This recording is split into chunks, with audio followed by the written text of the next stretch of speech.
Meus amados irmãos, quero convidar a vocês que abram suas Bíblias comigo. Capítulo 15 de Romanos, nós leremos a partir do verso 19, parte B, e iremos até o verso de número 24, tá? Mas antes de ler, eu quero que você acompanhe aqui comigo onde estamos e o que veremos aqui nesse trecho, tá? Já há bastantes irmãos viajando. Queremos pedir depois que o nosso querido presbítero Fernando, que vai encerrar, esteja também lembrando de orar pelos nossos irmãos que estão viajando, alguns irmãos que estão enfermos, né? Ou com familiares enfermos. Queria pedir também ao presbítero Fernando que lembrasse de orar por estes nossos irmãos, que por estes motivos não estão aqui conosco, tá? Mas vamos lá então, queridos, capítulo 15, a partir do verso 19, parte B. Primeira coisa importante, por que a partir do verso 19, parte B, pastor? Afinal de contas, semana passada, o senhor não havia... semana passada? Passada. O senhor não havia exposto o verso 19? Se você percebeu, eu expus o verso 19 só a parte A. Na verdade, aqui, esse versículo não foi bem dividido neste lugar, tá? Calvino costumava dizer que essas divisões de versículos alguém fez a cavalo. Toda vez que o cavalo dava um trupicão, o camarada marcava ali um versículo, né? Alguns versículos não estão bem delimitados, tá? Na Bíblia, tá bom? Essa definição de capítulos e versículos não foi feita pelo autor original. Isso é feita por editores posteriores para facilitar nosso entendimento. E em bastantes textos está certo, em alguns deles não está no lugar mais adequado. É o caso deste versículo de número 19. O correto é que ele tivesse sofrido uma ruptura aqui entre a parte A e a parte B, porque são assuntos distintos que estão sendo tratados. Embora seja complementar ao que está sendo dito até o verso 19, na verdade, já se trata de uma perspectiva nova, tá? Por isso, nós vamos ler a partir do verso 19, parte B. E uma coisa interessante aqui. Semana passada, nós vimos o trecho dessa epístola, onde Paulo ele argumenta com os irmãos a importância do porquê eles devem dar ouvidos a este evangelho que ele acaba de lhes expor, né? Falamos sobre isso semana passada. Por que ouvirmos este evangelho, Paulo? E Paulo, então, vai dar explicações porque aqueles irmãos em Roma devem ouvir o evangelho. Apesar de ser uma igreja madura, toda a igreja precisa aprofundar-se na compreensão do evangelho. Paulo argumenta que ele é ministro do evangelho, e aquele evangelho que ele está expondo deve ser ouvido pela igreja. E ele argumenta ainda que é pela exposição do evangelho que a igreja cumpre a sua missão. Tá? Foi isso que vimos semana passada. A partir do verso 19, parte B, Paulo nos mostra um testemunho, um breve relato daquilo que é sua vida cumprindo esta missão que Cristo deixou a ele, tá, irmãos? E é exatamente isso que nós veremos aqui neste trecho, tá? Paulo nos mostra como ele próprio tem respondido ao mandato de anunciar o evangelho. E eu disse para vocês que aqui em Romanos o assunto principal é o que, irmãos? O evangelho. Se vocês lembrarem-se, vocês verão que em todos os evangelhos se encerra o assunto dos evangelhos, Mateus, Marcos e Lucas mais claramente, João um pouco mais difícil de ver, mas está lá. Todos os evangelhos encerram-se com um chamamento ao cumprimento da missão. Não é assim que se encerram os evangelhos? Evangelho de Mateus, versos 19 e 20, que diz: vão, portanto, a todo mundo, anunciem e façam discípulos de todas as nações, batizando-lhes em nome do Pai, do Filho e do Espírito Santo, ensinando-lhes a guardar todas as coisas que vos tenho dito. O que diz Marcos 16, 15 e 16? Ide por todo mundo e pregai o evangelho a toda criatura. Todo aquele que crer e for batizado será salvo. Aquele que não crer será condenado.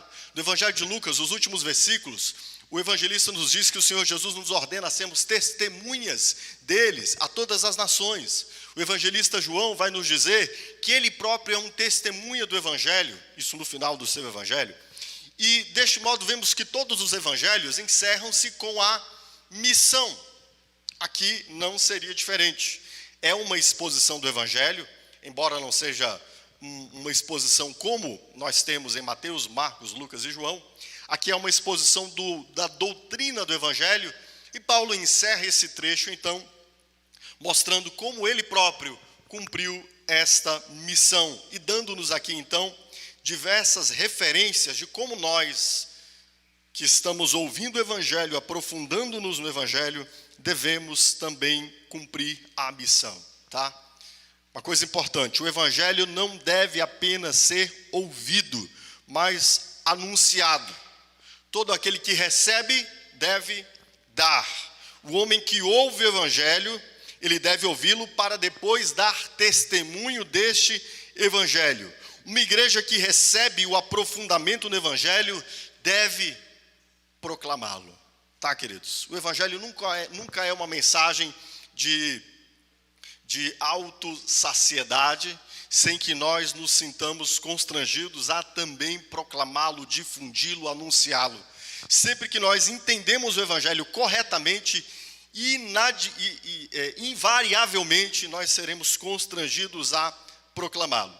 E é exatamente a respeito do que Paulo nos dirá, né? Ele nos falará sobre o seu testemunho de como ele, tendo recebido o Evangelho, ele então cumpre a missão de anunciá-lo. Vamos ver sobre isso. Verso 19, parte B, a palavra de Deus nos diz assim, do capítulo 15 de Romanos. Assim, desde Jerusalém e arredores, até o Ilírico, proclamei plenamente o Evangelho de Cristo. Fiz questão de pregar o Evangelho onde Cristo não era conhecido, de forma que não estivesse edificando sobre o alicerce de outro. Mas antes, como está escrito, hão de vê-lo aqueles que não tinham ouvido falar dele, e o entenderão aqueles que não haviam escutado. É por isso que muitas vezes fui impedido de chegar até vocês. Mas agora, não havendo nestas regiões nenhum lugar em que precise trabalhar, e visto que há muitos anos anseio vê-los, planejo fazê-lo quando for à Espanha. Espero visitá-los de passagem e dar-lhes a oportunidade de me ajudarem em minha viagem para lá, depois de ter desfrutado um pouco da companhia de vocês. Meus amados irmãos, temos aqui Paulo dando um testemunho, um breve relato de como ele cumpriu a missão de anunciar o Evangelho até o tempo da escrita de Romanos, tá? O Senhor Jesus, ele ordena a sua igreja, quando os seus discípulos estão lhe questionando, ali em sua ascensão, se em breve seria cumprido, né, a vinda plena do reino de Deus. O Senhor Jesus diz para eles: não lhes compete saber tempos nem estações que o próprio Pai determinou pelo seu poder, mas vocês fiquem em Jerusalém, até que do alto vocês sejam revestidos de poder, e então vocês serão minhas testemunhas em Jerusalém, na Judeia, em Samaria e até os confins da terra. É o que temos em Atos, capítulo 1, verso 8. Eu particularmente quero lhes dizer que acho muito propício termos iniciado o ano aqui no primeiro domingo do ano, nesse texto de Romanos capítulo 15, verso 19b, até o verso 24. Porque o tema sobre o qual nós nos desdobraremos este ano, expondo Atos dos Apóstolos, é enviados. Estamos expondo Romanos, né, desde o capítulo 1, verso 1, hoje é o 80º sermão, cujo assunto principal é o Evangelho que nos transforma. E todo cristão, depois de transformado, ele precisa ser enviado. E eu quero dizer para você que não foi intencional, tá? Escolher este texto aqui para este dia de hoje. Na verdade, eu fui distribuindo os textos, né, do Evangelho de Romanos, de acordo com cada assunto que era tratado por bloco. E caímos aqui, nesta porção onde vemos Paulo dando um testemunho de como ele cumpre a missão até aquele momento de sua vida. Paulo tinha consciência clara ao escrever aos Romanos, e nós veremos aqui, do que ele havia cumprido até aquele momento e do que ele ainda entendia Deus iria fazer através dele nos próximos anos de sua vida, daquilo que ele estava planejando para a missão. E aqui eu quero olhar para algumas coisas, 3 pontos importantes que vemos Paulo descrevendo aqui sobre o cumprimento dessa missão, tá? E sim, meus irmãos, eu sei que nós iniciamos o ano com muitos questionamentos, muitos pedidos, né? Algumas aflições, alguns problemas, algumas angústias. E problemas, angústias e aflições querem pautar a nossa agenda, né? Planos, projetos e ansiedades também querem pautar a nossa agenda. É assim que nós corremos a nossa vida, em busca de nossas agendas. Mas eu quero dizer para você de antemão que Deus estabeleceu uma agenda para nós, a sua igreja, que está acima de toda e qualquer agenda pessoal. Certo, queridos? E é óbvio, isso não impedirá que você também cumpra suas agendas pessoais. Mas isto deve ser prioritário.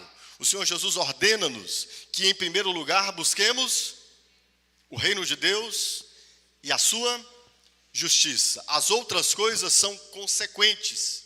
Eu quero dizer para você que eu tenho experimentado isso plenamente na minha vida.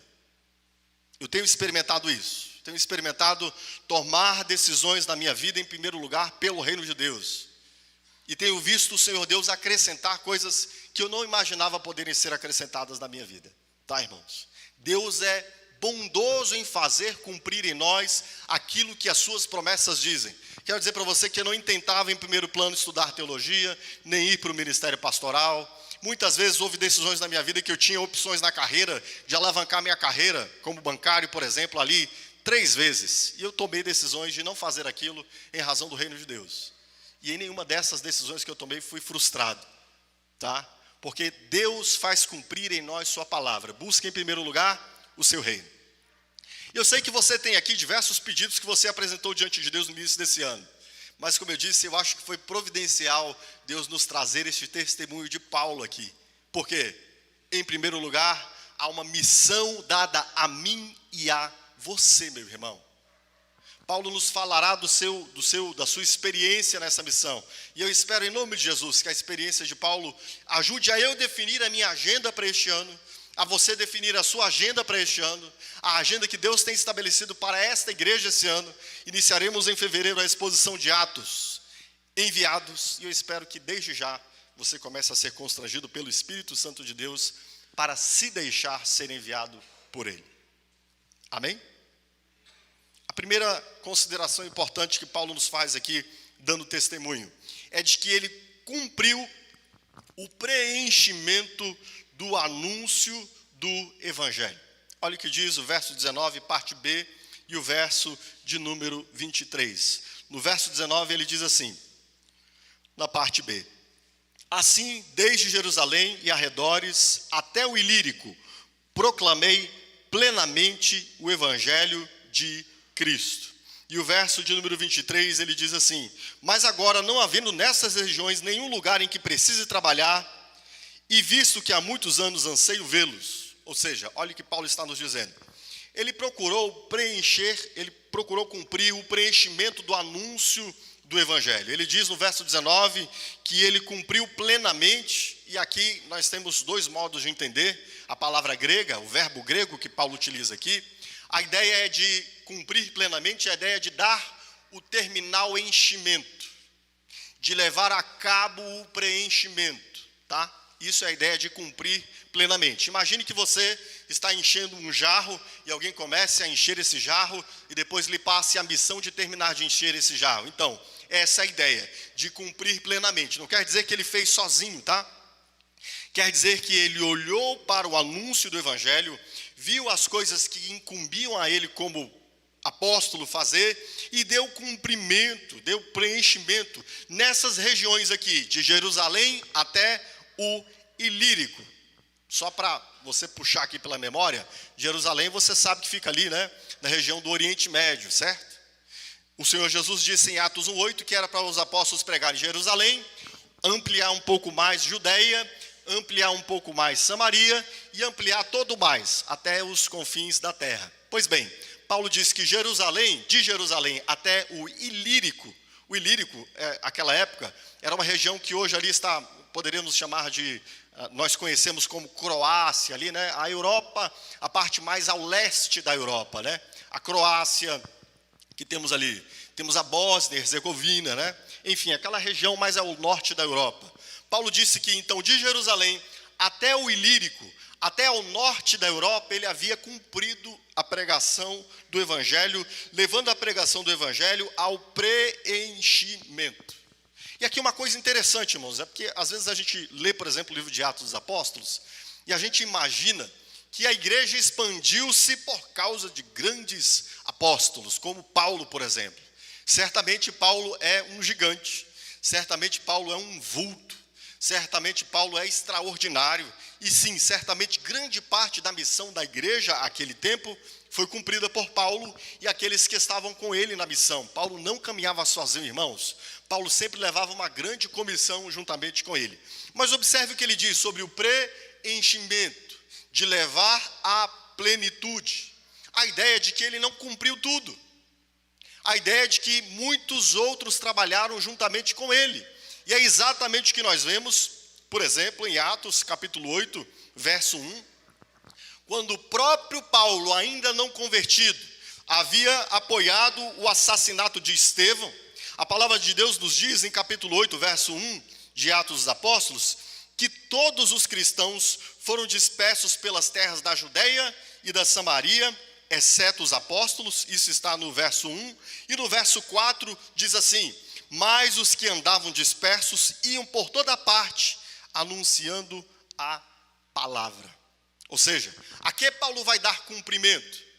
Aquilo que todos os cristãos que haviam sido dispersos, inclusive ali em Jerusalém, e foram pela Judeia e pela Samaria, e depois de outras perseguições, andaram ali o mundo em diante, anunciando o evangelho. Ele vai dar cumprimento ou plenitude àquilo que aqueles irmãos estavam fazendo, algumas vezes sem estratégia, algumas vezes sem planejamento, e nós vamos ver que Paulo tinha estratégia e planejamento, mas certamente fazendo o nome de Cristo ser conhecido. O nome de Cristo não foi conhecido apenas por Paulo.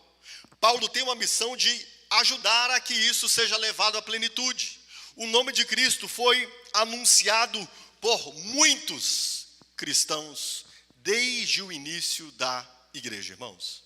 A ordem que Cristo Jesus determina à igreja é uma ordem que Paulo diz aqui que ele ajuda a levar à plenitude, ao preenchimento, mas que nunca foi cumprida apenas por um apóstolo super extraordinário. Tá, irmãos?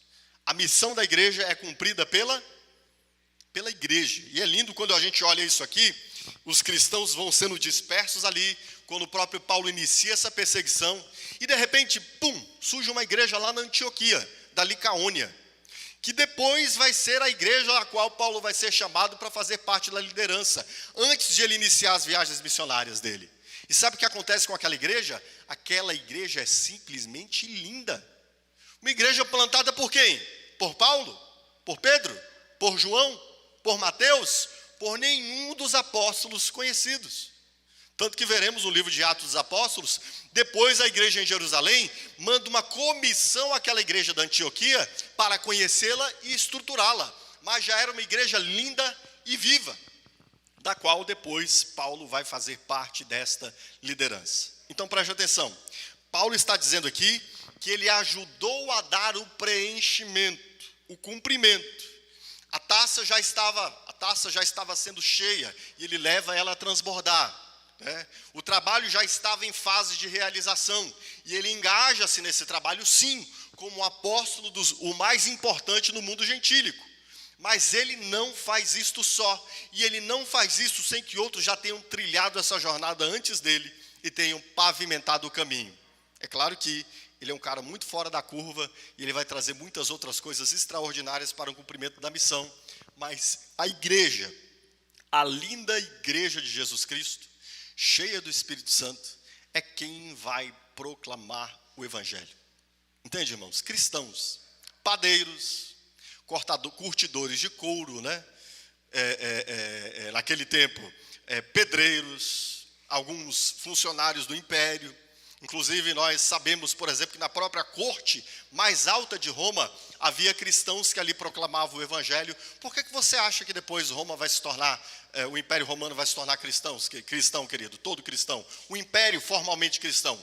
Porque os cristãos de todas as esferas de atuação econômica e social estavam difundindo o evangelho. Os cristãos amavam o evangelho, morriam pelo evangelho, e então proclamavam o evangelho. E Paulo então ajuda a cumprir isto. E aqui, só para a gente assentar aqui até aquele momento, então, nós temos ali a região da Judeia, temos a região da Ásia Menor, a região da Grécia e o norte da Europa, né? Também já o evangelho já havia chegado a todas aquelas regiões, tá? Por meio de Paulo e através do seu ministério e de muitos cristãos que amaram o evangelho. Deu para entender isso aqui, irmãos?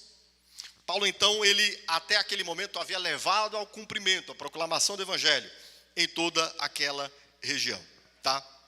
Bem, aqui vemos então Paulo cumprindo o preenchimento do anúncio do evangelho de Jerusalém até o Ilírico. Naquele tempo também se chamava aquela região de Dalmácia, né? Ilírico ou Dalmácia, tá?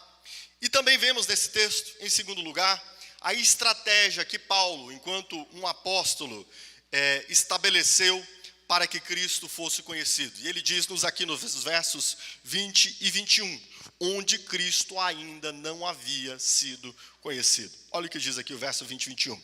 Sempre fiz questão de pregar o evangelho onde Cristo ainda não era conhecido, de forma que não estivesse edificando sobre o alicerce de outro. Mas antes, como está escrito, hão de vê-lo aquele que não tinha ouvido falar dele, e o entenderão aqueles que não o haviam escutado. Tá? Paulo, então, nos mostra aqui, ele recebeu uma formação como rabino, como estrategista. Ele foi preparado para se tornar um dos 70 dentre a mais alta liderança judaica. Desde os 13 anos foi formado aos pés de Gamaliel. Paulo não conheceu apenas a teologia judaica naquele tempo. Paulo também formou-se em poetas gregos, né? Ele inclusive cita alguns dos poetas gregos. Certamente ele, tendo sido preparado para ser um dos 70, né? Nós sabemos que naquele tempo, no judaísmo, existia um cenáculo, que era, existia uma comissão de líderes judaicos, que era formado pelos principais líderes judeus daquele tempo, como se fosse um senado dos nossos dias. E Paulo estava se preparando desde a sua infância para se tornar um destes, um dos príncipes do povo, um dos governantes do povo. Ou seja, Paulo tinha muito recurso para pensar estrategicamente. E o que nós vemos aqui é Paulo nos mostrando qual era a base da sua estratégia missionária. E a base da sua estratégia missionária passava por olhar para regiões onde Cristo não havia sido anunciado, especialmente para grandes cidades, grandes centros metropolitanos, para, a partir desses centros metropolitanos, estabelecer igrejas base, para depois essas igrejas irem se multiplicando para dentro das regiões como é que nós chamaríamos? Interioranas, né?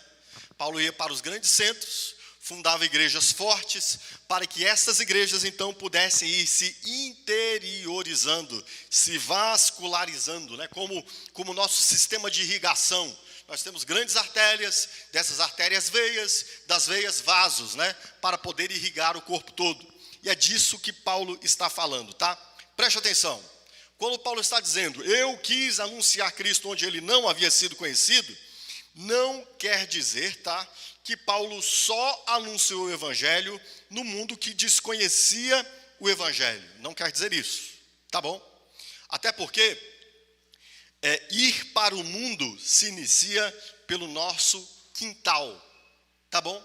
Uma igreja que quer ir ao mundo precisa primeiro anunciar o seu quintal. Um cristão que quer se tornar um missionário no mundo precisa, antes de tudo, ser um evangelista na sua rua, no seu bairro, na sua cidade. Nós vemos assim na jornada de Paulo, queridos. Paulo, sim, ele vai anunciar o evangelho em todo mundo. Mas nós vemos que já em Damasco, a cidade na qual aconteceu a sua conversão, Paulo estava indo de Jerusalém até Damasco, para em Damasco prender cristãos. E no meio do caminho, ele recebe uma revelação de Cristo, fica cego. Em Damasco, recebe uma visita de um evangelista que lhe anuncia Cristo, batiza, e ali ele se decide por Cristo. E já ali em Damasco, ele começa a pregar o evangelho, tá? Paulo, de sua conversão, já não foi ao mundo direto, né? Paulo começa a anunciar a Cristo já em Damasco, tá? Ou seja, uma missão que se quer universal precisa ser viva e frutífera já em seu local de nascimento. Paulo, ele procurava cidades estratégicas, sim, depois, tá? Paulo olhava para grandes cidades que tinham grande porte. Eu tenho tido a oportunidade de fazer algumas viagens do mundo, procurando conhecer um pouco da missão da igreja mundo afora. E às vezes a gente vê igrejas que começam a serem plantadas em lugares difíceis, já em cidades erradas, né? Já em cidades erradas, às vezes já interioranamente. E Paulo já nos mostra aqui desde o início que ele vinha a grandes centros urbanos, por exemplo, Éfeso, Corinto. Éfeso era uma cidade portuária muito importante naquele tempo, demais naquele tempo, de 300 mil habitantes. Aquele tempo já era era uma cidade extraordinária, queridos. Perdia para poucas cidades do mundo populacionalmente a cidade de Éfeso. O que Paulo faz ali? Paulo estabelece uma igreja em Éfeso. Olha o que acontece em Éfeso. Você tem todo mundo da Ásia descendo para Éfeso, todos os comerciantes, todos os produtores, descendo a Éfeso para comprar produtos ou para trazer seus produtos, porque o porto de Éfeso recebia embarcações de todo mundo conhecido naquela época. Embarcações que vinham da África, embarcações que vinham lá da Espanha, embarcações que vinham de Roma. Ou seja, o porto de Éfeso conversava com toda a Ásia e com todo mundo naquele tempo. E onde Paulo vai plantar uma igreja? Em Éfeso. Ali a palavra de Deus nos diz em Atos capítulo de número 19, que Paulo passou 2 anos pregando em Éfeso. Ele passou 3 meses aproximadamente pregando nas sinagogas e depois disso 2 anos em Éfeso. E ali Paulo discutia todos os dias, pregava o evangelho todos os dias, numa tal de uma escola de um camarada chamado como Tirano. E a palavra de Deus nos diz que depois de 2 anos ali, o que acontece? Toda a Ásia chegou ao conhecimento do evangelho. Percebe? Paulo estabeleceu uma escola de Cristo ali. Aquela escola de Cristo formava cristãos para irem Ásia adentro. Pessoas que vinham comprar produtos ali em Éfeso e que vinham e se tornavam cristãos, eram formados por Paulo para voltarem para a Ásia, afora. Pessoas de outros portos, de outras cidades do mundo, que estavam ali temporariamente ouvindo Paulo, também recebiam o evangelho para irem para as suas cidades, mar afora. A cidade de Éfeso foi uma cidade que se tornou central na vida da igreja, não só ali quando Paulo plantou aquela igreja, mas durante o século I, o século II, foi sempre uma igreja fortíssima, assim como a igreja de Roma, que manteve uma tradição de ser uma luz para as nações, queridos. Igrejas bem estabelecidas em centros urbanos podem ser luzes para as nações. É o que a gente vê, por exemplo, lá em Genebra, né? Olha, deixa eu te dizer uma coisa. Se não fosse João Calvino e a sua equipe pastoral ali em Genebra, você não saberia nem quem é Genebra, nem quem é a Suíça nos dias de hoje, tá? A Suíça e a Genebra só são o que são hoje por causa de João Calvino e aqueles homens que estiveram ali. John Knox chega a dizer que a Genebra, ela chegou a ser a maior e mais importante escola de Cristo desde os tempos de Paulo. Pense nisso, queridos. Uma igreja que se torna uma escola de Cristo. Uma igreja que se torna uma formação de cristãos para irem mundo afora. Uma igreja que se torna uma referência no mundo. Graças a Deus nós temos algumas referências assim hoje, né? Nos Estados Unidos temos igrejas extraordinárias, que plantam dezenas e centenas de igrejas todo ano, porque são extraordinárias escolas de Cristo. Estão reproduzindo o exemplo de Paulo. Foi isso que Paulo fez em Éfeso. Paulo buscava então lugares onde Cristo não havia sido anunciado, especialmente centros urbanos. Ali ele se estabelecia, formava lideranças, constituía presbíteros, formava pessoas que iam mundo afora para pregar o evangelho, e deste modo foi que o evangelho chegou a todo lugar conhecido ali de Jerusalém ao Ilírico. Por exemplo, Paulo não plantou a igreja em Colossos. Você tem a carta de Paulo, não tem? Escrita aos Colossenses? Pois é, não foi Paulo que plantou diretamente aquela igreja. Quem plantou aquela igreja foi Epáfras, um cooperador de Paulo. Provavelmente ali, ou da Antioquia da Psídia, ele era, ou da, deixa eu pensar aqui, Antioquia, ele podia ser de Derbe ou de Listra também. Antioquia da Psídia, Derbe e Listra são as cidades mais próximas de Colossos. E nenhum texto bíblico diz que Paulo foi a Colossos, como ele próprio atesta que não plantou aquela igreja. Mas ele esteve em Antioquia, esteve em Derbe, esteve em Listra, e dali Certamente aqui Epáfras foi enviado para plantar a igreja em Colossos. Entende isso aqui, queridos? Paulo plantava igrejas em cidades estratégicas que pudessem se tornar bases para o envio a outras cidades. Assim o evangelho ia se vascularizando, né? De artérias a veias a vasos, né? O evangelho sendo compartilhado ali no interior do mundo romano, tá, queridos? Então, nós temos aqui uma fala estratégica de Paulo, né? Que ele pregou aonde Cristo não havia sido conhecido. Ali ele estabeleceu fortes igrejas, que depois iam disseminando o evangelho uns a uns, interior adentro. É interessante que quando Paulo nos diz em 1 Coríntios capítulo 11, verso 1, sejam meus imitadores como sou de Cristo, obviamente, ele fez imitadores não apenas no seu caráter, mas também no cumprimento da missão. Entende isso?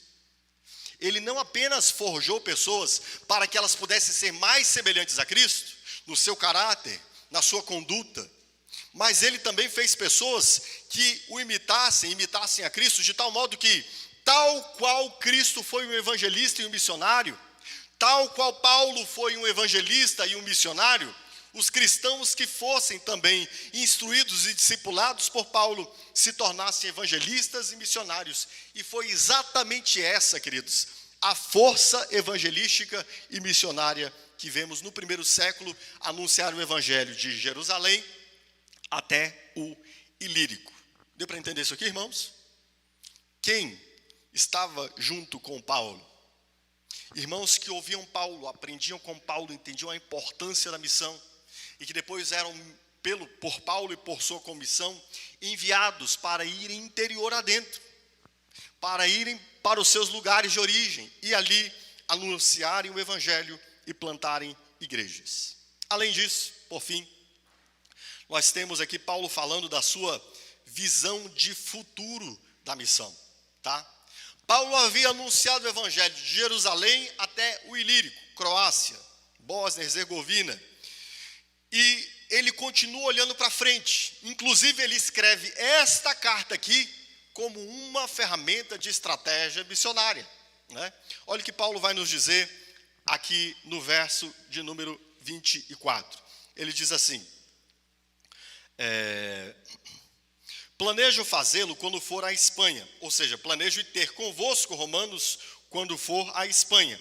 Espero visitá-los de passagem e dar-lhes oportunidade de me ajudarem em minha viagem para lá, depois de ter desfrutado um pouco da companhia de vocês. Paulo diz aos irmãos aqui: olha, irmãos, eu queria muito tempo ter estado com vocês, mas todo esse trabalho de expandir o evangelho de Jerusalém até o Ilírico me tomou muito tempo, isso era a minha prioridade. Mas eu quero ir ter com vocês, eu planejo ver vocês quando eu estiver indo para a Espanha. Ou seja, Paulo pretendia passar ali, né, por Roma, e de Roma ser enviado lá a outra região, depois a Espanha, pela igreja de Roma. A Espanha era a nova meta da missão de Paulo, alcançar os bárbaros na região da Espanha. O contato de Paulo aqui com os romanos, escrevendo essa carta, queridos, não é incidental, tá? Não é ocasional. Não é só porque ele precisava escrever um dossiê teológico mais robusto que nós já temos escrito sobre o evangelho. Não é só por causa disso. Na verdade, a primeira intenção, o que estava por trás de tudo quanto Paulo está fazendo aqui, escrevendo essa carta, sabe o que é? Os olhos dele estão brilhando com as pessoas na Espanha que ainda não conhecem o evangelho. É por isso que nós temos essa carta escrita.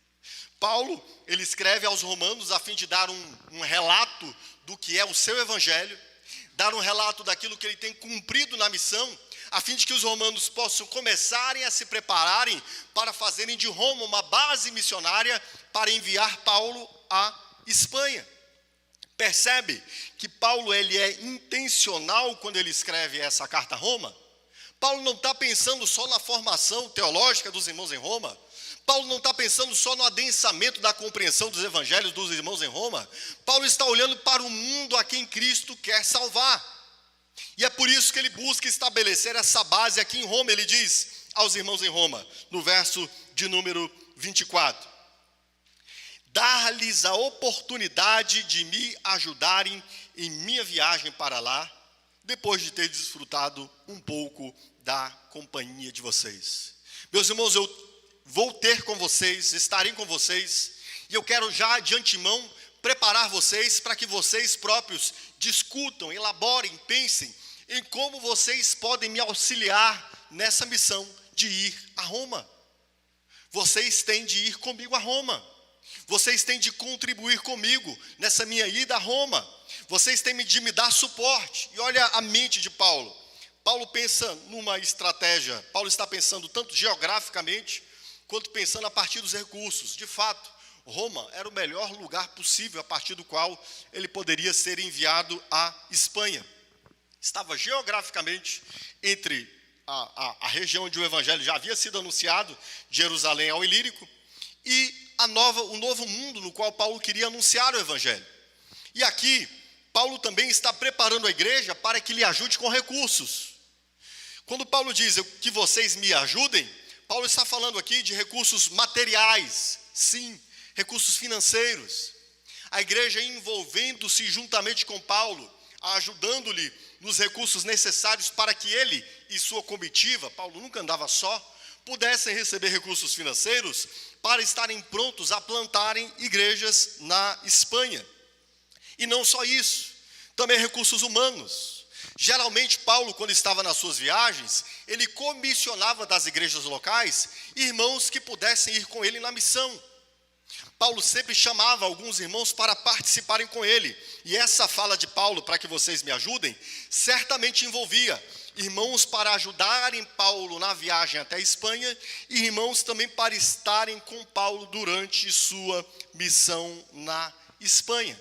E como eles dizem, fortes igrejas locais são sempre bases missionárias. Tá, irmãos?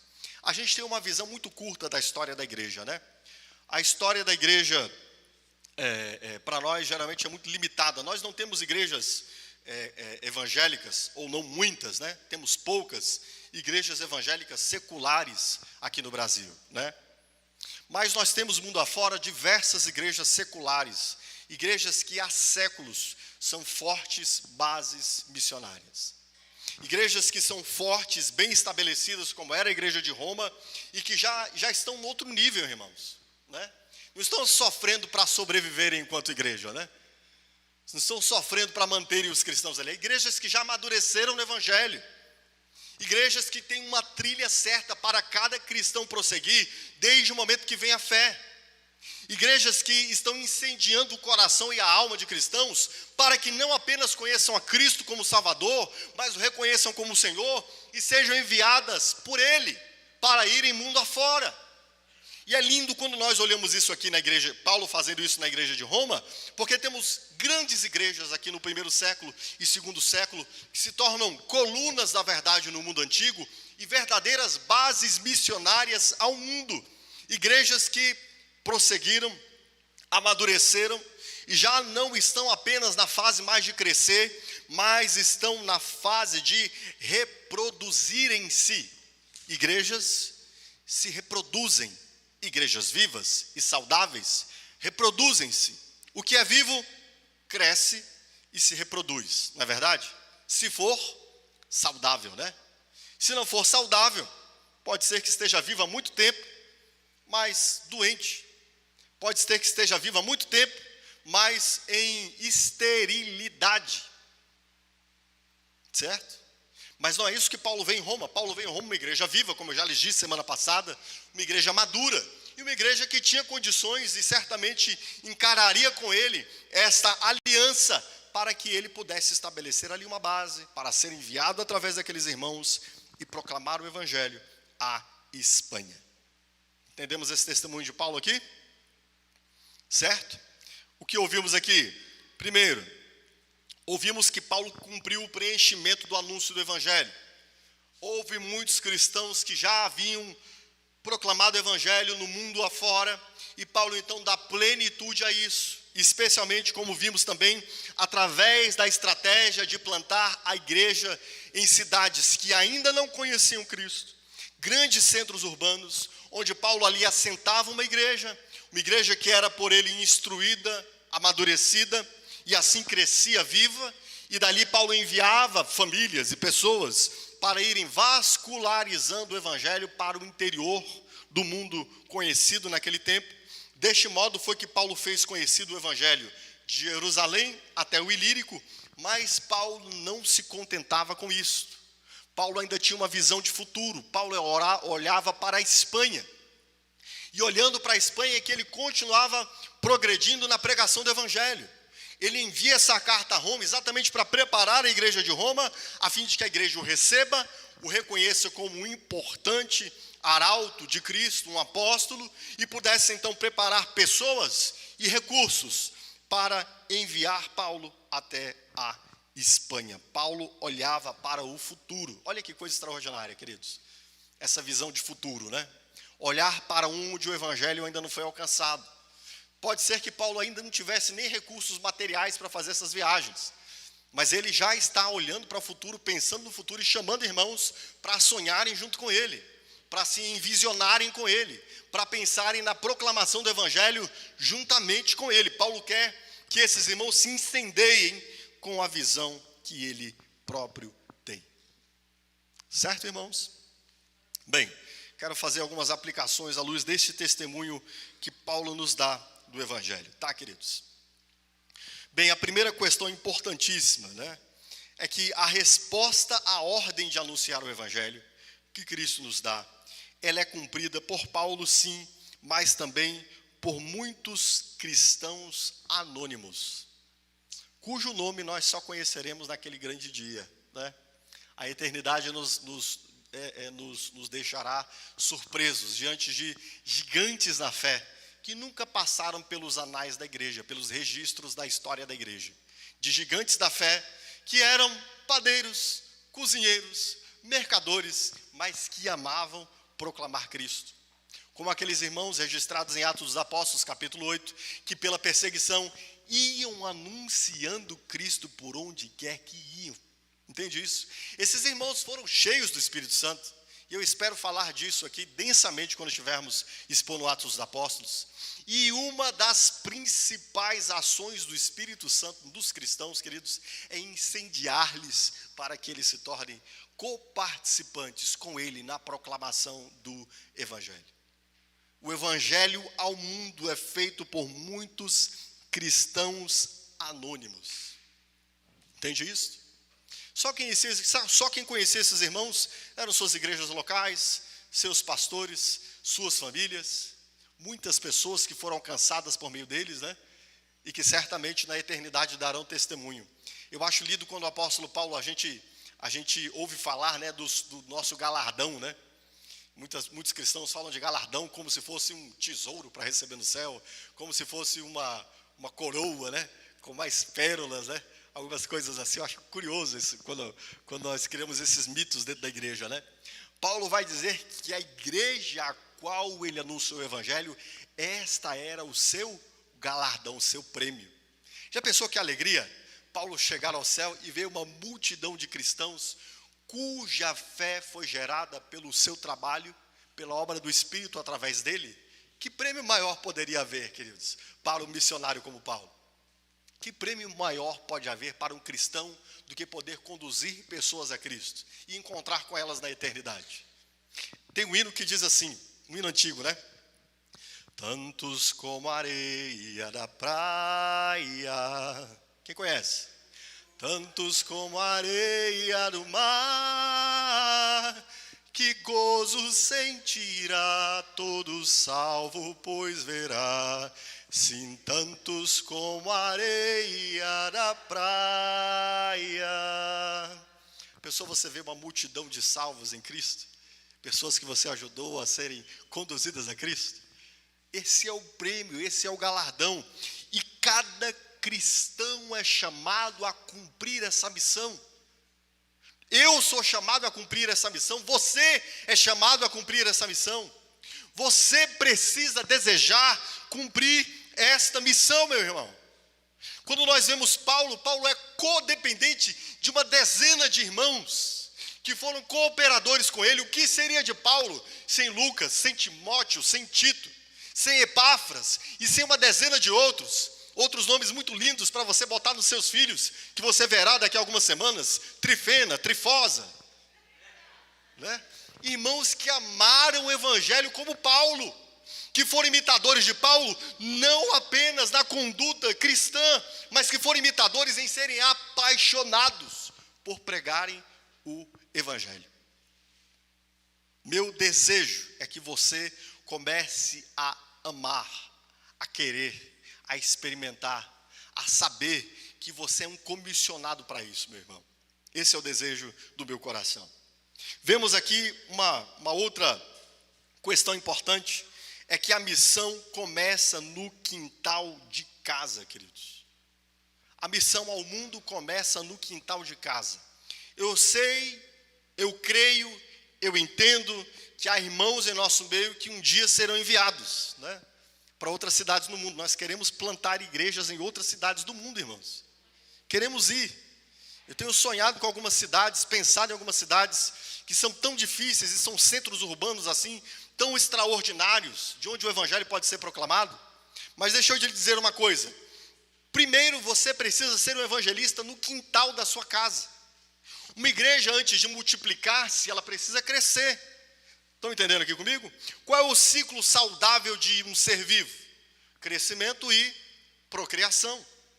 Assim, em primeiro plano, nós precisamos começar aqui pelo nosso quintal. É assim que Paulo começa, em Damasco. Depois Paulo vai para a sua cidade. Antes de Paulo se tornar um missionário ao mundo, ele começa pregando na cidade onde ele é convertido.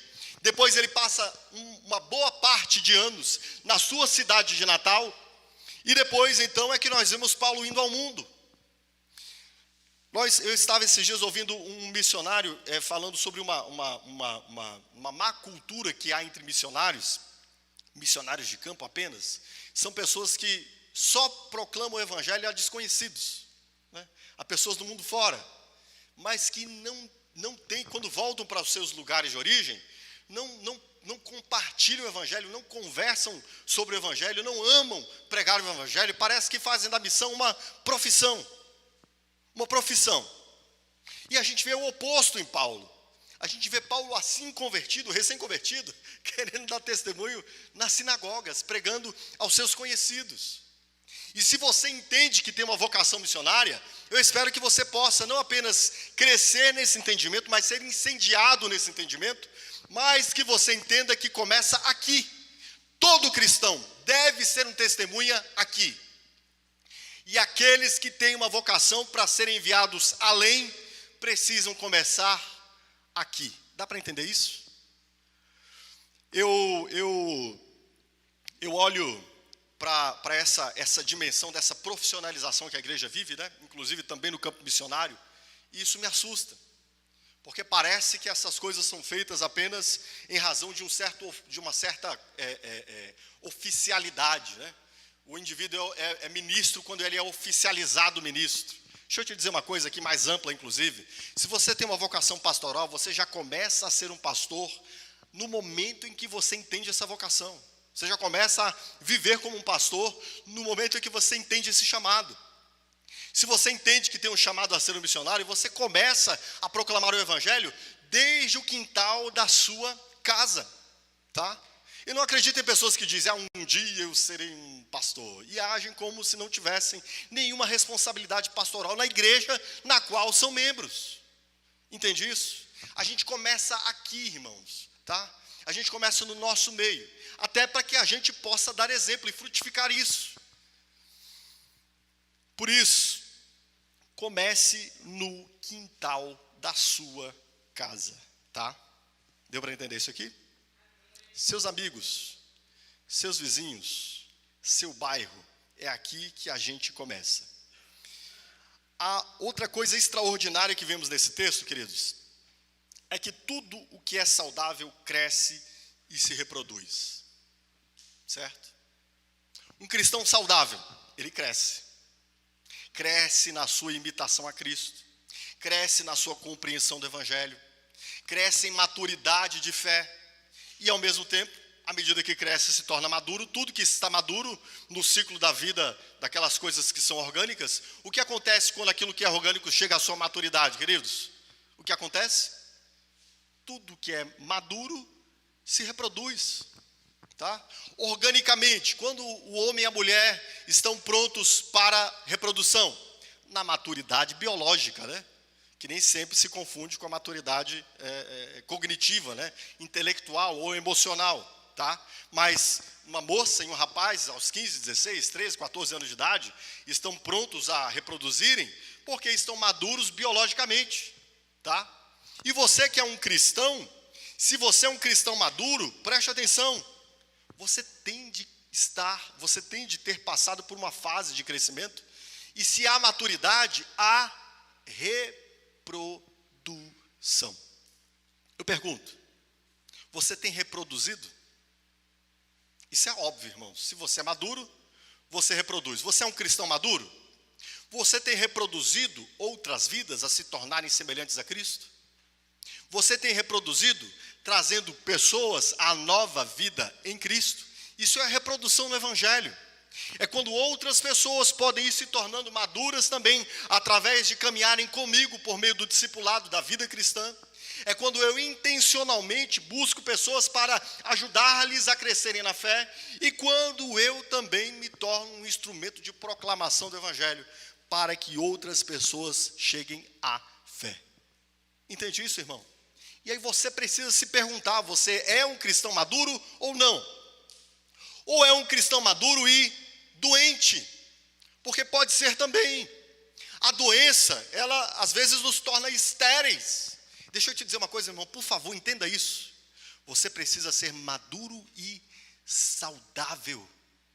Você tem de ser maduro e saudável. Você precisa querer isso. Quem é que, ao se perceber doente fisiologicamente, se dá por satisfeito e considera uma situação agradável por viver o resto da vida assim? Nenhum de nós. Qualquer de nós que encontre uma enfermidade no corpo vai procurar o quê, queridos? Tratamento. O mínimo, se não for possível, se for uma condição crônica, um tratamento que seja paliativo, que alivie as dores e lhe dê condição mais razoável possível de vida. É ou não é verdade? Sim ou não? Mas preste atenção em você e na sua fé, meu irmão. Você é maduro? Você está sadio? É o que eu espero para você. Que você seja maduro e sadio. Que você ouça o Evangelho que vá lhe conduzindo a se tornar mais semelhante a Cristo. E que essa vida de Cristo em você transborde em vida. O que é vivo, dá vida. Entende? O que é vivo, dá vida, irmãos. O cristão vivo, ele promove vida. As pessoas que estão perto dele, as pessoas que ainda precisam compreender o Evangelho, aqueles que ainda são crianças do Evangelho, ele ajuda que essas pessoas cresçam com apoio, com suporte, com fortalecimento. Ele leva outras pessoas a Cristo. Isso é de ser cristão, queridos. O cristão conduz outros a Cristo. Dá para entender isso aqui? Quando isso não acontece, ou você não é maduro, tá? Quem é maduro entende suas responsabilidades.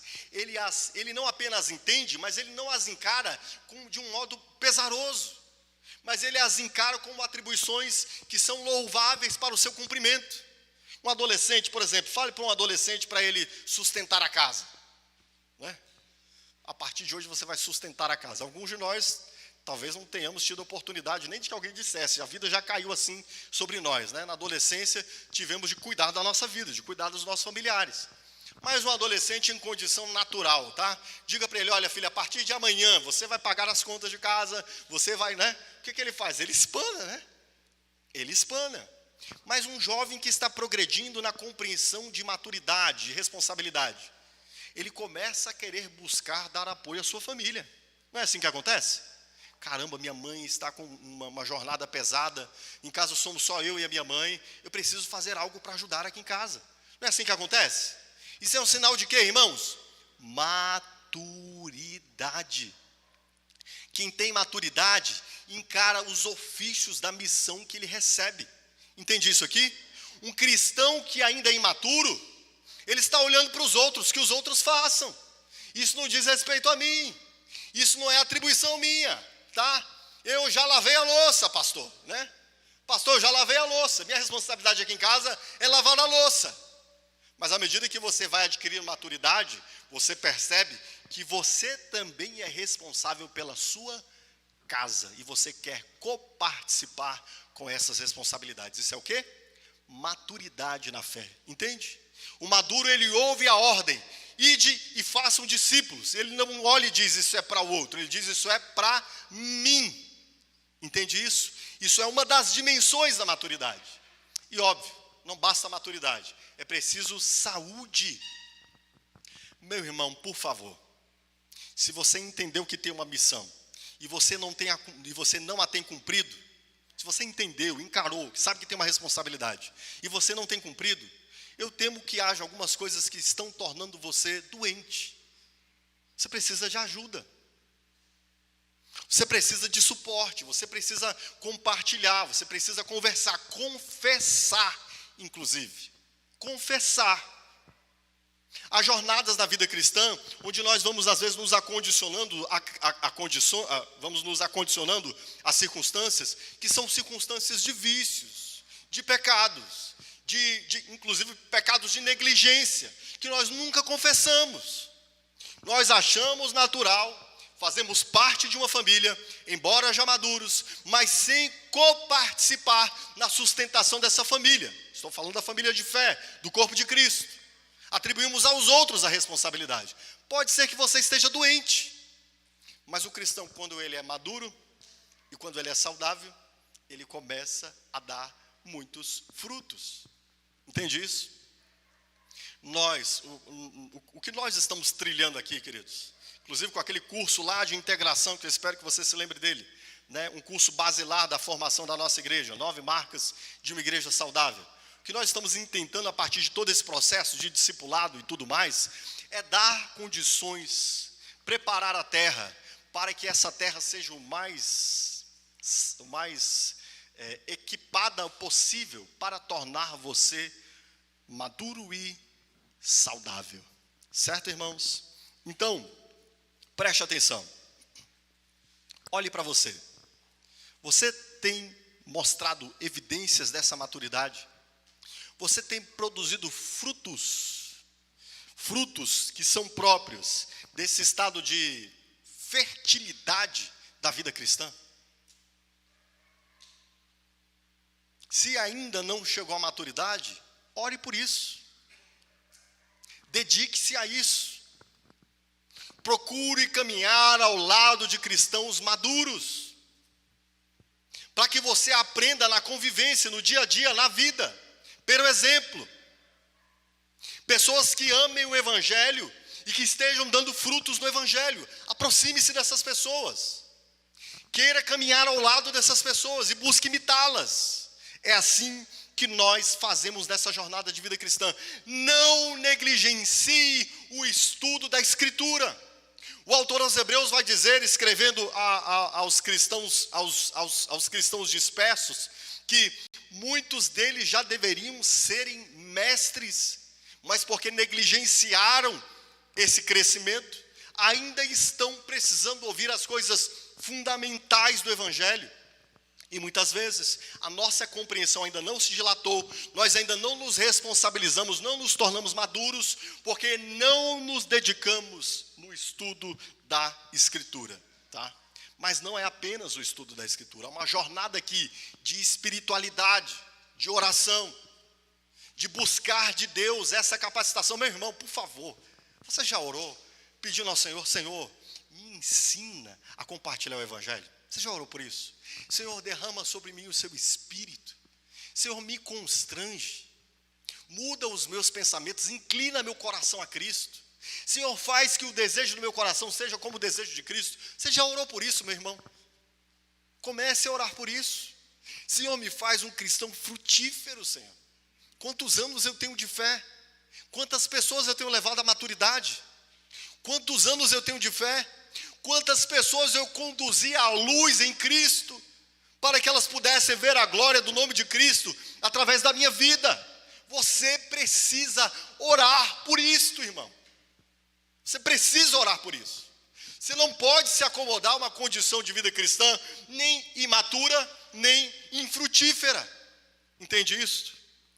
Portanto, pelo amor de Deus, pelo amor à sua alma, deseje fazer isso. Uma coisa bacana da maturidade, sabe o que é? É que quando nós cumprimos o nosso dever, nós sentimos alegria, não é verdade? Quando nós nos tornamos pais, a gente vai casar, por exemplo, né? E a gente vê aquele desafio, caramba, eu vou ser o homem da casa, cuidar de uma família. E você se dedica, você se esforça, de repente você percebe que as coisas estão encaixadas, você fala, caramba, que coisa legal, agora eu sou um homem. Não é legal?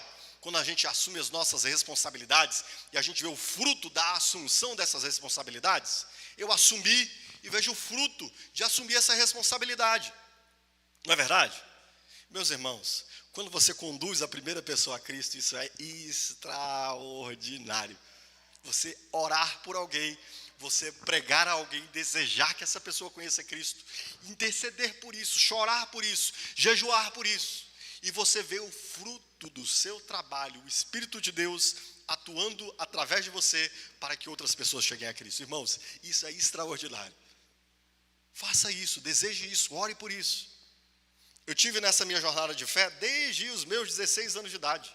Desde os 16 anos de idade, queridos. Orando e levantando em ônibus para pregar o evangelho para as pessoas circunstantes em ônibus. De madrugada evangelizando em bocas de fumo, em pontos de prostituição. Enfim, orando por amigos para se achegar ao evangelho. Às vezes orando por meses, por semanas, por anos. Até que essa pessoa venha a Cristo. E nunca deixei, desde o início da minha vida cristã, 16, 17 anos de idade. E eu vou te dizer para você uma coisa. Tem pessoa que diz assim, né? Ah, pastor gera pastor, ovelha gera ovelha. Mas pastor não é ovelha? Né? E se o pastor não gerar ovelhas? Como é que as ovelhas não verão o exemplo do pastor? Pastor tem de ser evangelista também. Como é que o pastor vai ensinar as ovelhas a ganharem ovelhas se o pastor não sabe fazer isso? Se o pastor nunca fez isso? Se o pastor não ama isso? Meus irmãos, eu amo proclamar o evangelho a quem não conhece. E muito me alegro que pela graça de Deus, o Senhor Jesus salvou e continua salvando. Eu espero que Ele salve muitas outras pessoas ainda, através do meu ministério pessoal, tá? Estou falando aqui de pregar, de púlpito não, porque há decisões também, né? Quando pessoas ouvem a gente pregando. Mas eu estou falando de ministério pessoal, de pessoas com as quais eu caminho, pelas quais eu oro, pelas quais eu intercedo, e das quais eu quero que Cristo ouça o Evangelho. Meus irmãos, você tem, pelo amor de Deus, você tem de experimentar isso, irmão. Você tem de experimentar isso. Você tem de viver isso. Isso imagine uma árvore. Qual é a glória da árvore? É depois de ter passado o inverno, ela ver brotando aquelas folhinhas verdes, depois algumas flores e das flores os frutos. E ela tem aqueles frutos ali para quem quiser vir deles comer. O cristão maduro tem de ser este, cujas flores produzem frutos para a glória de Deus Pai. Amém? Se você nunca orou por isso, por favor, meu irmão, comece a orar por isso, tá? Senhor, me faz frutífero. Faz que muitas pessoas se acheguem a Cristo através de mim. Por fim, queridos, nós estamos aqui como Igreja Presbiteriana Renovada Palavra Viva, querendo olhar para o nosso futuro também, tá? Paulo escreve aos Romanos e diz, irei à Espanha, preciso da ajuda de vocês, e eu quero dizer para vocês uma coisa. Primeiro, nós queremos ajudar vocês a conduzirem seus amigos e familiares a Cristo. Dar ferramentas a vocês, dar estratégias a vocês, orar com vocês, ir com vocês. Queremos treinar vocês para a proclamação do Evangelho, para que você possa ir em direção à sua vizinhança, à nossa cidade que é o Gama e a região do Gama. Nós queremos apoiar também pessoas que estão pregando o Evangelho mundo afora. Esse ano passado, por exemplo, nós tivemos uma participação. Está com vídeo aí, Paulo? Está com vídeo aí da missionária Nara? Nós tivemos, ano passado, uma participação no Ministério da Missionária Nara, que veio aqui, ministrou um curso a nós, e depois nós ajudamos a ela com recursos financeiros. Em algumas ocasiões, ela estava preparando pessoas lá no México para pregarem a tribos no México que não têm língua escrita. Estava preparando pessoas a pregarem, a memorizarem a Bíblia, né? A memorizarem a Bíblia para pregarem a tribos que não conheciam a Cristo. Daqui a pouco eu vou passar um vídeo dela agradecendo, né, por isso. Nós queremos continuar apoiando missionários assim. Inclusive eu quero encerrar esse tempo de hoje aqui chamando você. Eu quero primeiro fazer um chamamento bem aberto. Me procure, por favor. Eu gostaria de contar com pelo menos 20 irmãos para nós estarmos nos unindo, a fim de darmos o suporte. Nós atendemos, por exemplo, a Naara ocasionalmente, né? Fizemos uma oferta numa ocasião, depois em outra ocasião, foi uma bênção para ela. Mas eu gostaria de chamar irmãos para se unirem comigo, para nós juntos podemos investir. Nós vamos escolher juntos um missionário para nós estarmos apoiando aí ao longo do ano. Nós estamos apoiando um missionário ao longo do ano, tá? Nós queremos preparar, queridos, nos preparar para dentro dos próximos anos estarmos prontos a plantarmos igrejas, porque a igreja também tem de ser frutífera. Não é apenas o cristão crescendo aqui, nós não podemos olhar só para as nossas imediações, temos de olhar para a nossa região. Há lugares aqui ainda no Distrito Federal que precisam serem alcançados. E queremos enviar famílias, preparar famílias, grupos de irmãos para plantarem igrejas. E mais à frente, daqui a alguns anos, espero que poucos, plantarmos igrejas, cidades afora. Certo, irmão? Amém? Eu quero que você se envolva comigo nisso, irmãos. Vamos orar por isso. Se envolva com a liderança dessa igreja, ore por isso. Comece orando por isso. Nós estamos orando, né, ao templo que a gente vai construir e tal. Esse templo vai ficar, né? A gente não vai ver esse templo lá no céu, mas as pessoas que nós alcançarmos em Cristo, veremos como a areia da praia e como a areia do mar. Amém? Vamos construir o templo, isso é secundário, isso não é prioritário. O prioritário, meu amado irmão, é que você seja enviado pelo Espírito Santo de Deus, depois de compreender o Evangelho, tornando-se maduro e frutífero. Amém, queridos? Coloque-se em pé. Pastor, eu gostaria de aprender ferramentas para compartilhar o Evangelho. Nós temos utilizado aqui o Tetelestai, através do grupo Boas Novas. Nós vamos começar o Boas Novas a partir do mês de março, tá? Mas eu quero chamar você a já fazer uma coisa. Lembra de um familiar? Lembra de um amigo? De uma família de amigos? Aqui, dessa região, vamos começar por perto mesmo, seu familiar, um amigo seu. Eu quero que você comece a assumir um compromisso de orar por uma pessoa, uma família, hoje, tá? Hoje. Vamos fazer esse compromisso diante de Deus? Vamos fazer? Comece hoje e mantenha-se ininterruptamente, diariamente, orando por essa pessoa ou por essa família. Quando nós, no mês de março, fomos startar os grupos Boas Novas, você já terá essas pessoas em mente. Mas eu vou te pedir uma outra coisa. Sabe que outra coisa eu vou pedir para você? Chama essa pessoa para almoçar na sua casa. Seja um vizinho legal, tá? Dê um presente, um mimo. Ore por essa pessoa. Dê uma literatura, compre uma literatura. Nós temos aqui o nosso querido presbítero Abraão, que tem algumas literaturas evangelísticas ali. Dê uma literatura e diga, olha, eu estava pensando em você e quis te dar esse livro. Faz um bolo e leva lá para essa pessoa, entendeu?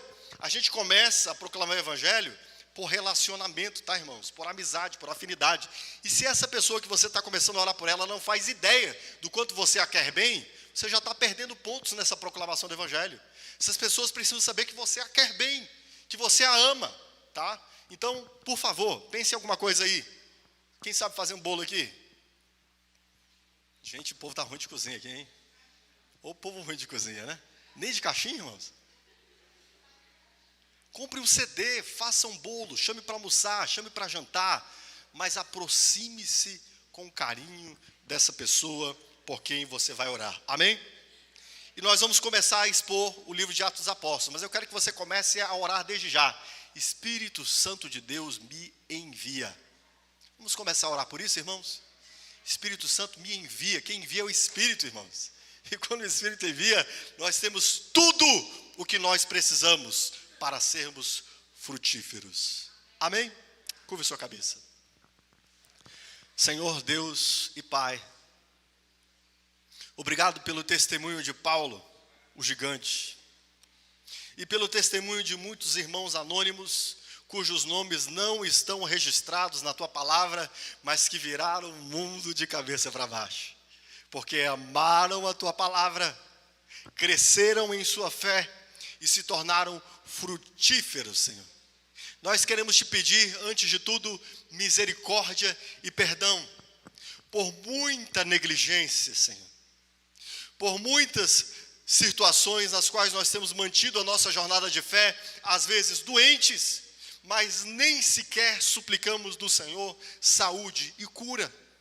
Nós te pedimos, Senhor, que nessa noite o Senhor esteja nos despertando pela Tua palavra. Nesse ano nós queremos ser enviados pelo Teu Espírito, Senhor. Que Teu Espírito venha sobre a Sua igreja para cumprir aquilo que Ele veio determinar e estabelecer-se sobre nós em Pentecostes, Senhor. Aqui na Tua presença, nós te agradecemos pelo testemunho vivo de Paulo e de muitos cristãos cuja vida foi marcada pelo testemunho do Evangelho. E nós te pedimos, Senhor, a nós, faze-nos maduros, Senhor, amantes de Cristo, desejosos de nos tornarmos semelhantes a Cristo, vivendo uma vida em imitação a Cristo, mas também uma vida que reproduza, Senhor, a mesma paixão pela proclamação do Evangelho que Cristo teve. Eu te peço, Senhor, que o Senhor comece a nos enviar. Nós queremos começar a orar pelas pessoas a quem o Senhor salvará, pelos nossos amigos, pelos nossos familiares. E te pedimos, Senhor, dá-nos ousadia, Senhor. Livra-nos, Senhor, dessa condição que nós temos muitas vezes de timidez. Dá-nos estratégia, dá-nos ferramentas. E começa, Senhor, a nos despertar pelo Teu Santo Espírito. Porque eu sei que muitos serão salvos através da Tua igreja, da Igreja Presbiteriana Renovada, a Palavra Viva. Queremos, ó Deus amado, plantar igrejas em nossa região. Queremos enviar famílias mundo afora e te pedimos que o Senhor comece a trazer à realidade estes sonhos de Deus que o Senhor traz aos nossos corações para a Tua própria glória. Amém, queridos?